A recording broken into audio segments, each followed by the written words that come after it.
अनूप चंद्र पांडे हो चुके हैं रिटायर। दूसरे चुनाव आयुक्त अरुण गोयल ने दे दिया इस्तीफा। क्या आप अकेले मुख्य चुनाव आयुक्त करा सकेंगे लोकसभा चुनाव? क्या जब तक नहीं मिलेगा नए चुनाव आयुक्त तब तक नहीं होगा लोकसभा का चुनाव की घोषणा? आखिर कैसे और कब चुने जाएंगे नए चुनाव आयुक्त? क्या देश में कभी मुख्य चुनाव आयुक्त अकेले करा सके हैं चुनाव? जान लीजिए एक्सपर्ट इस मामले पर क्या कहते हैं। भारतीय चुनाव आयोग से इस साल फरवरी में रिटायर हुए चुनाव आयुक्त अनूप चंद्र पांडे के बाद एकाएक 9 मार्च को दूसरे चुनाव आयुक्त अरुण गोयल ने इस्तीफे दे दिया, जिससे हर कोई स्तब्ध रह गया। सवाल यह है कि क्या आयोग के टॉप 3 पिलर में से 2 नहीं रहने से अकेले पड़ गए मुख्य चुनाव आयुक्त सीईसी राजीव कुमार लोकसभा चुनाव की घोषणा करेंगे और फिर चुनावी प्रक्रिया को पूरा करने के लिए पर्याप्त होंगे?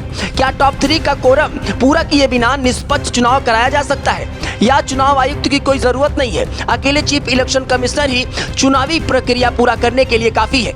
मामले में चुनाव आयोग और संविधान की जानकारी रखने वाले विशेषज्ञों का कहना है कि संविधान में ऐसे जिक्र कहीं नहीं है जिसमें कहा गया हो कि भारतीय निर्वाचन आयोग को चलाने और किसी के लिए चुनाव प्रक्रिया पूरा करने के लिए चीफ इलेक्शन कमिश्नर के अलावा 2 और इलेक्शन कमिश्नर की जरूरत है। वर्तमान नियमों की बात की जाए तो इसमें यही है कि भारतीय निर्वाचन आयोग के लिए जरूरी चीफ इलेक्शन कमिश्नर है, ना कि 2 अन्य चुनाव आयुक्त। बिना चुनाव आयुक्त के आयोग का तमाम कार्य सुचारू रूप से चलाया जा सकता है, लेकिन बिना मुख्य चुनाव आयुक्त के ये अधूरा है।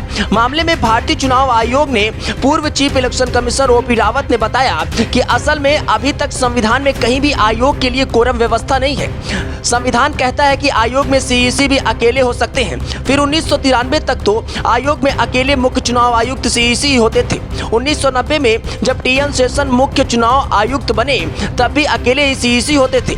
1993 में तत्कालीन सरकार ने 2 चुनाव आयुक्त को अपॉइंट किया था, और इसका मतलब यह नहीं है कि आयोग के कार्य पूरा करने के लिए अकेले सीईसी काफी नहीं है। मुख्य चुनाव आयुक्त के बिना भारतीय चुनाव आयोग स्टैंड नहीं करेगा, और इसलिए ऐसे में 2 चुनाव आयुक्त होने या ना होने से चुनावी प्रक्रिया पूरी करने पर कोई भी प्रतिकूल असर नहीं पड़ेगा। अब 15 मार्च का एक हाई लेवल मीटिंग बुलाई गई है, जहां पर नए चुनाव आयुक्त मिल सकते हैं और उसके बाद ही लोकसभा चुनाव की घोषणा तय होगी।